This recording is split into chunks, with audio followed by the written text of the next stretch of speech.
കൈക്കൂലി വാങ്ങുന്നതിനിടെ electrical inspectorate ഉദ്യോഗസ്ഥ വിജിലൻസിന്റെ പിടിയിൽ. പാനൂർ സ്വദേശി മഞ്ജിമ രാജുവിനെയാണ് അറസ്റ്റ് ചെയ്തത്. കണ്ണൂർ വിജിലൻസ് ഡിവൈഎസ്പി ബാബു പെരിങ്ങേത്തിന്റെ നേതൃത്വത്തിലാണ് കൈക്കൂലി പിടികൂടിയത്. ലൈസൻസ് അപേക്ഷകനിൽ നിന്ന് 6000 രൂപ വാങ്ങുന്നതിനിടെയാണ് പിടിവീണത്.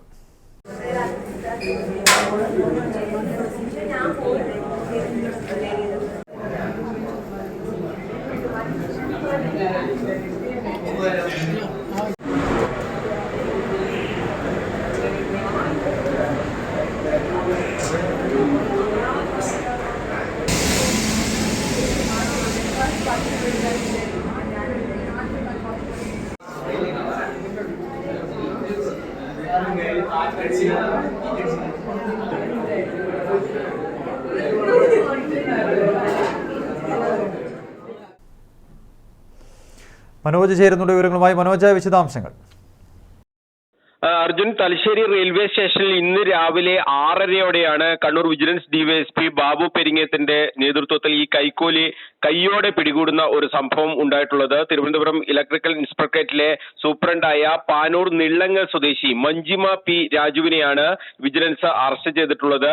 ഈ പറശ്ശിനിക്കടവ് സ്വദേശിയായ electrical contractor B class licence അനുവദിക്കണം എന്നാവശ്യപ്പെട്ട് KSEBിക്ക് ഒരു അപേക്ഷ സമർപ്പിച്ചിരുന്നു. ഈ ലൈസൻസ് രേഖകളൊക്കെ ശരിയാക്കുന്നത് ഈ ഇലക്ട്രിക്കൽ ഇൻസ്പെക്ടറേറ്റിൽ വെച്ചാണ്, ഈ തിരുവനന്തപുരത്ത് വെച്ചാണ് ഇതിന്റെ രേഖകളൊക്കെ ശരിയാക്കുന്നത്. ഇത് മുതലെടുത്തുകൊണ്ടാണ് സൂപ്രണ്ടായ മഞ്ജിമ ഈ കൈക്കൂലി ആവശ്യപ്പെടുന്ന ഒരു സാഹചര്യം ഉണ്ടായത്. പലവട്ടം അപേക്ഷകൻ ഈ ബന്ധപ്പെട്ടു, പക്ഷേ ഇത് നൽകിയില്ല. പണം ആവശ്യപ്പെടുന്ന ഒരു സാഹചര്യമാണ് ഉണ്ടായിട്ടുള്ളത്. ഇന്ന് രാവിലെ ഈ തിരുവനന്തപുരത്തേക്ക് പോകാൻ തലശ്ശേരി റെയിൽവേ സ്റ്റേഷനിൽ എത്തിയ മഞ്ജിമ അപേക്ഷകനോട് അവിടെ എത്തി പണം നൽകാൻ ആവശ്യപ്പെടുന്ന ഒരു സാഹചര്യമാണ് ഉണ്ടായത്. അങ്ങനെ 6000 രൂപ നൽകി. പറശ്ശിനിക്കടവ് സ്വദേശി 6000 രൂപയാണ് മഞ്ജിമക്ക് നൽകിയത്. കൈക്കൂലി ആവശ്യപ്പെട്ട കാര്യം അപേക്ഷകൻ നേരത്തെ തന്നെ ഈ വിജിലൻസിനെ അറിയിച്ചിരുന്നു.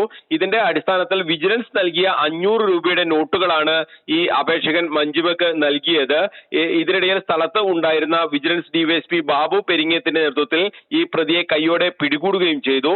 പ്രതിയെ തലശ്ശേരി വിജിലൻസ് കോടതിയിൽ ഹാജരാക്കുന്ന നടപടികളാണ് ഇപ്പോൾ നടന്നുകൊണ്ടിരിക്കുന്നത്. എന്തായാലും വലിയ രീതിയിലുള്ള ഒരു കൈക്കൂലി ഇപ്പോഴും ഇത്തരത്തിലുള്ള സംഭവങ്ങളൊക്കെ നടക്കുന്നു. വിജിലൻസിന്റെ ശക്തമായ ഇടപെടൽ നടക്കുന്നതിനിടയിലും ഇത്തരം കാര്യങ്ങൾ നടക്കുന്നു എന്നുള്ളതാണ് ഏറ്റവും കൗതുകകരമായ കാര്യം. ഈ കൈക്കൂലി വാങ്ങുന്നതും കൊടുക്കുന്നതും കുറ്റകരമാണ്. ഈ സേവനങ്ങൾക്ക് ഏതെങ്കിലും തരത്തിൽ സർക്കാർ ജീവനക്കാർ പണം ആവശ്യപ്പെടുകയാണെങ്കിൽ മടിച്ചു നിൽക്കാതെ വിജിലൻസിനെ ബന്ധപ്പെടണം. ഇത്തരക്കാരെ നിയമത്തിന് മുന്നിൽ കൊണ്ടുവരണം എന്ന് തന്നെയാണ് വിജിലൻസ് ആവശ്യപ്പെടുന്നത്. ഇതുമായി ബന്ധപ്പെട്ട് വലിയ രീതിയിലുള്ള ബോധവൽക്കരണ പരിപാടികളൊക്കെ വിജിലൻസ് ഡിവൈഎസ്പി ബാബു പെരിങ്ങേത്തിന്റെ നേതൃത്വത്തിൽ തന്നെ കണ്ണൂർ ജില്ലയിൽ ഉൾപ്പെടെ വ്യാപകമായി നടന്നിരുന്നു. എന്തായാലും വിജിലൻസ് പറയുന്നത് ഇങ്ങനെ സേവനങ്ങൾക്ക് കൈക്കൂലി ആവശ്യപ്പെടുന്ന ഉദ്യോഗസ്ഥരുണ്ടെങ്കിൽ അവരെ നിയമത്തിന് മുന്നിൽ കൊണ്ടുവരാൻ പൊതുസമൂഹം ഒന്നാകെ ഈ രീതിയിൽ സഹകരിക്കണം എന്ന് തന്നെയാണ് വിജിലൻസ് ഇപ്പോൾ ആവശ്യപ്പെടുന്നത്. എന്തായാലും ഈ പ്രതിയെ ഇപ്പോൾ അറസ്റ്റ് ചെയ്ത് കോടതിയിൽ ഹാജരാക്കിയിരിക്കുകയാണ് അർജുൻ.